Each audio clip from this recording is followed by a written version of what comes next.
Welcome back to Sports Talk with Jordan. This is part 3 of where Jacob and I talk about the standings for each division. This is the NL West. So let's get started with the first place team being the San Francisco Giants. This team has had a lot working for it. What do you have to say, Jacob? I have them finishing at first. They're just so solid, and I just see them, even in a stacked NL West division, coming out on top. I see them finishing with a record of 93 and 69, and finishing in first place. Yeah, the Giants this year, I'm kind of surprised, because people were sleeping on the Giants. I know they were pretty good last year, but people are still sleeping on them. The problem is that they have such a good division with the Dodgers and Padres, who are probably top 5 teams in the NL. So it's going to be interesting to see where the Giants fall. But I also have them falling first with a record of 94 and 68. Absolutely. Alright, so next up we have the second place team as of now, which is the LA Dodgers. Once again, a great team. The World Series champions from 2020. What do you think about them? I know this is a shocker, but I got the Dodgers finishing third, man. I mean, as good as they are, I just don't think they are. I think they're up there, but I think the Padres and Giants are just going to slightly edge them out this year. They have a very veteran team, and I think that's not going to help them. Yeah, I see the Dodgers actually coming in second ahead of the Padres, despite a lot of predictions being with the Padres either first and second. I have the Padres not first or second. The Dodgers, as you said, I have the veteran talent working for them, not against them. They have so many great guys. Corey Seager. They have Mookie Betts. So many pitchers. They have Trevor Bauer, Walker Buehler. They have Kershaw. So many guys, veterans. They know what they're doing. Obviously, it worked for them last year.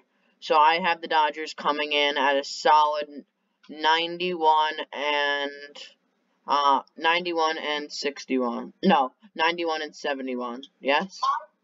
My record prediction for the Los Angeles Dodgers, I see 86 and 76 and coming in third place. Alright, next up we have the San Diego Padres. What do you have to say about them?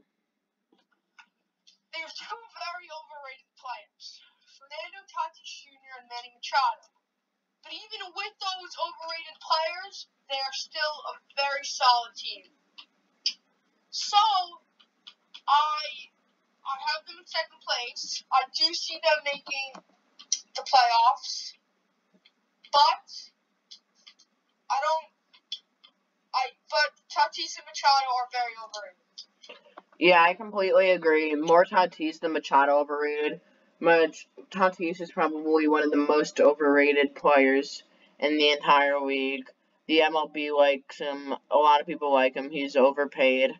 But with that being said, I have the Padres coming in third, actually, despite a lot of people, once again, having them in first and second. So I'm going to have them with a finishing record of 85 and 77.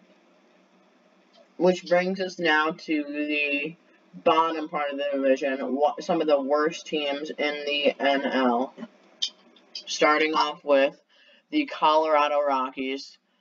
Terrible. So, I think this is pretty obvious. The Colorado Rockies are horrendous.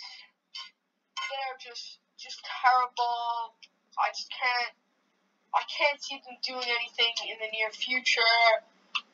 And I don't like where this team is headed. A team that I once was a huge supporter of, Dylan Arenado. I can't see their pitching going anywhere, and I can't see their hitting going anywhere.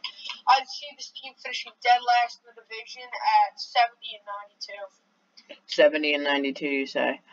So I have coming in last, even though as of now they're in fourth. I have the Diamondbacks performing slightly better than them, but the Rockies are, as you said, horrendous, atrocious, terrible, the worst. So bad.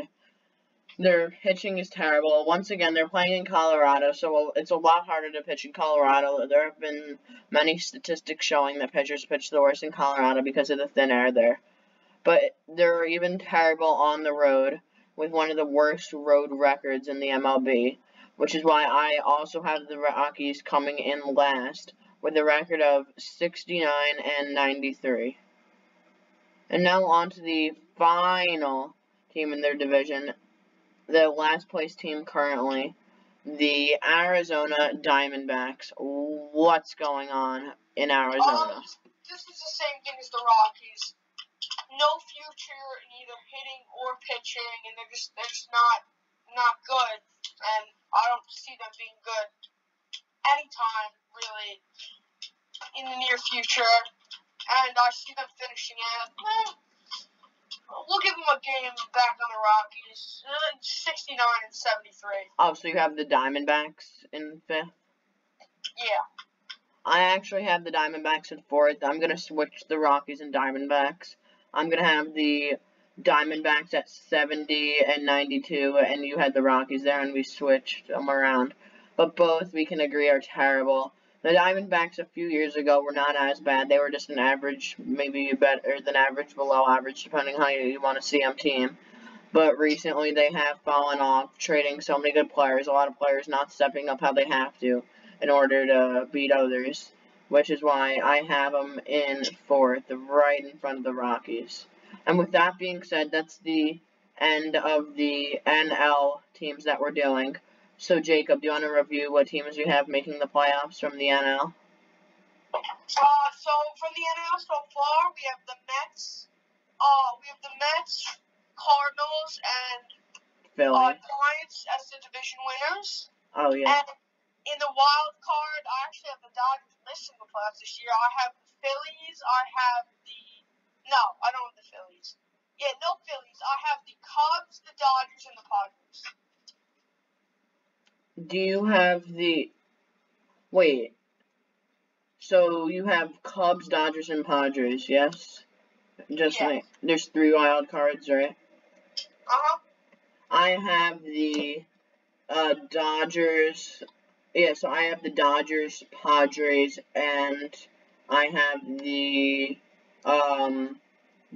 Brewers, I think. But with that being said, that's going to do it, as I said before, with the NL West and the rest of the NL. So stay tuned for the AL East, AL Central, and AL West to finish the series. We'll see you next time. Bye.